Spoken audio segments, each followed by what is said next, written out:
Hello hi नमस्ते, this is Ravindra KC from South Korea. अनि त्यसपछिबाट अब चाहिँ हामी यहाँ आएका छौँ। आज हाम्रो गौतम भाइ हामीसँग जोडिएको छ। गौतम भाइ हाई हेलो भनिदेऊ। गौतम भाइ हुनुहुन्छ all the way from Makwanpur जिल्ला, चितलाङ होला सायद उहाँको घर चाहिँ होइन। अब भाइ हो आज नयाँ होस्टले फेरि क्यामेरा एङ्गल जान्नुहुन्न, अलि मिलाएर बुझ्नु होला। त्यस्तो होइन, म चाहिँ क्यामेरामा अलिकति पोख्त नभएको कारणले गर्दा यदि क्यामेरा एङ्गलमा केही गडबडी आएको खण्डमा क्षमा प्रार्थी छौँ भन्दै अब हामी आजको भ्लग चाहिँ हामीले सुरु गर्न गइरहेको छौँ। विशेष गरी आजको भ्लगको विषयमा भन्नुपर्दा चाहिँ आज हाम्रो कुनै टपिक छैन। बिना योजनाको यात्रामा हामी अगाडि बढिरहेको वर्तमान अवस्थामा आज हामी चाहिँ उही पुरानो हाम्रो नन अदर देन एकदमै फेमस सिटी सामने सिटीमा आएका छौँ। र सामने सिटीको यो उसक थ्याक्यो भन्ने बित्तिकै नेपालीहरूको यहाँ जनसङ्ख्या रहेको छ। उसक थ्याक्योमा करिब 37 जना नेपालीहरूले यहाँ जीवन लाँदै भनिदिनु हो, त्यो तथ्य चाहिँ आफै खोज्नु होला। 37 जना यहाँ चाहिँ यो अध्ययन गर्दै हुनुहुन्छ र 2 जना नेपालीद्वारा चाहिँ अध्यापन गराइने जानकारी हामीले चाहिँ विशिष्ट स्रोतबाट प्राप्त गरेका छौँ। तर त्यसको आधिकारिकता चाहिँ आफै खोज्नु होला। एङ्गल मिलेन क्यामेराको राम्रो त्यसरी खोइ देखिन्छ छैन त के, जति बेला देखिन्न कि त्यस्तै हो। अनि त्यसको आधिकारिक पुष्टि चाहिँ अब आफै गर्नु होला भनेर हामीले चाहिँ हजुरलाई सर्च अनुरोध गर्दै अहिलेको लागि हाम्रो ब्लगमा चाहिँ हाम्रो परिचयात्मक कार्यक्रमबाट हामी सुरुवात गर्न गइरहेको छौँ। यहाँ चाहिँ टुसुक्क बस्नु भएको छ पहेँलै लुगा लगाएर हाम्रो दीपक छेत्री। उहाँ हुनुहुन्छ Deepak Chhetri all the way from Syangja. अनि अहिले चाहिँ हुनुहुन्छ यहाँ दक्षिण कोरियामा हामीसँगै हुनुहुन्छ होइन।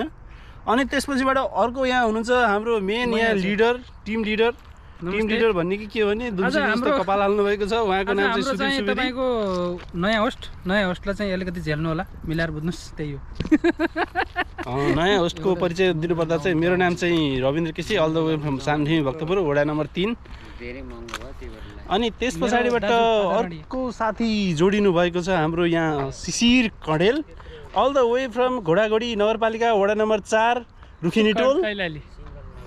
रुखिनटोल सुखर कैलाडी।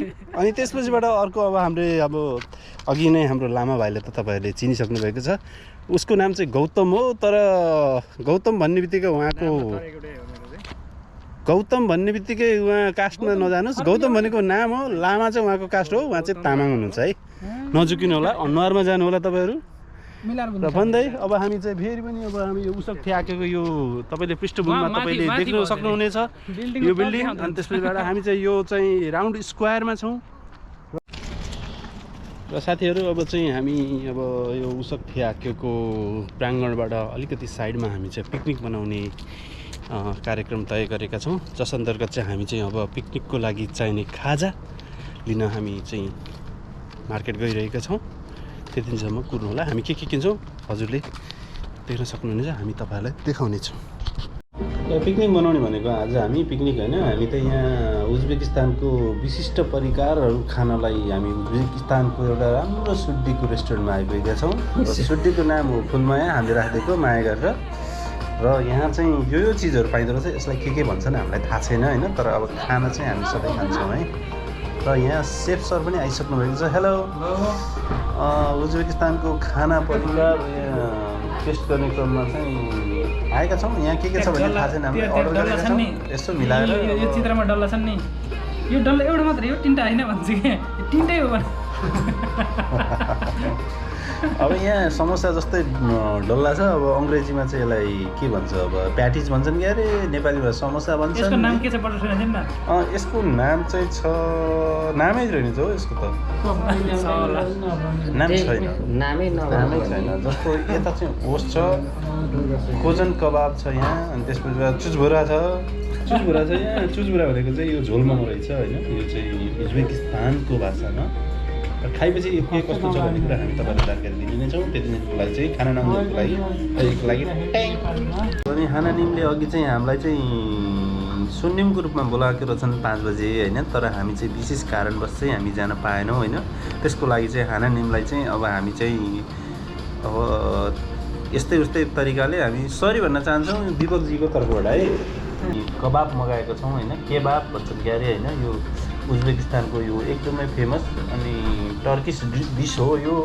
त भगाएको छौँ 10 मिनट भनेको छौँ हामीले 8 मिनट पुगिसकेको छौँ अब 2 मिनटमा आउँछ कि आउँदैन 2 मिनटमा आएन भने चाहिँ अब हामी खाँदैनौँ भनेर 3 मिनट भन्छ जस्तो लाग्यो 2 मिनट भन्छ भन्न सक्दैनौँ किनकि भोक लागेको छ अलिअलि अनि पैसा परेपछि अब नखाने कुरै भएन त्यही भएर अब चाहिँ हामी चाहिँ आफ्नै थुरिनिमको आदेश अनुरूप चाहिँ हामी चाहिँ अब खाना खुल्दैछौँ खाना आएपछि हामी तपाईँलाई खाना देखाउनेछौँ साथीहरू फेरि पनि तपाईँहरूलाई स्वागत गर्न चाहन्छु रविन्द्र केसी बोल्दैछु अब हाम्रो खानेकुरा चाहिँ आइसकेको छ होइन तपाईँलाई म यहाँ देखाउन गइरहेको छु यसमा चाहिँ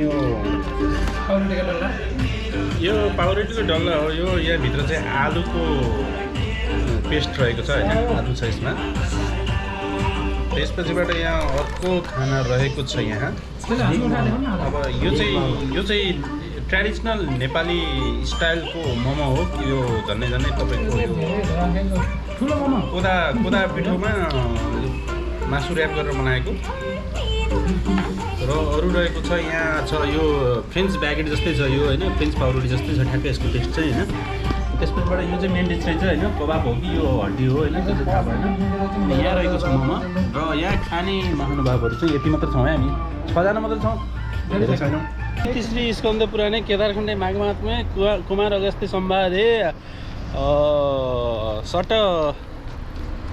सटमित्र मिलनमा कार्यक्रम सुखदु फलती आजको लागि चाहिँ यो कार्यक्रम यही सुसम्पन्न भएको घोषणा गर्न चाहन्छु र विस्तृतमा चाहिँ म अहिले हजुरहरूलाई के भन्न चाहन्छु भने हामीले चाहिँ आज यो बिना गन्तव्यको यात्रा तय गरेको थियौँ र यात्रा गर्ने क्रममा चाहिँ हामीले एउटा युनिभर्सिटी विश्वविद्यालयको अवलोकन गरेका थियौँ भने युनिभर्सिटीभित्र फुलेका ती फुलहरूलाई हामीले पुनर्जागृत गरेका थियौँ अनि त्यसपछिबाट यहाँ म क्यामेराको एङ्गल मिलिरहेको छैन होइन क्यामेराको ब्याट्री डाउन भएको छ केही छैन साथीहरू आजको ब्लग हजुरहरूको लागि यति नै र आगामी दिनमा पनि योभन्दा पनि राम्रो ब्लग लिएर तपाईँहरूको माझ उपस्थित हुने झम्लको गर्दै अहिलेको लागि यो ब्लगबाट हामी सबै इन्टायर टिम बिदा हुन चाहन्छौँ हस्त नमस्कार बाई बाई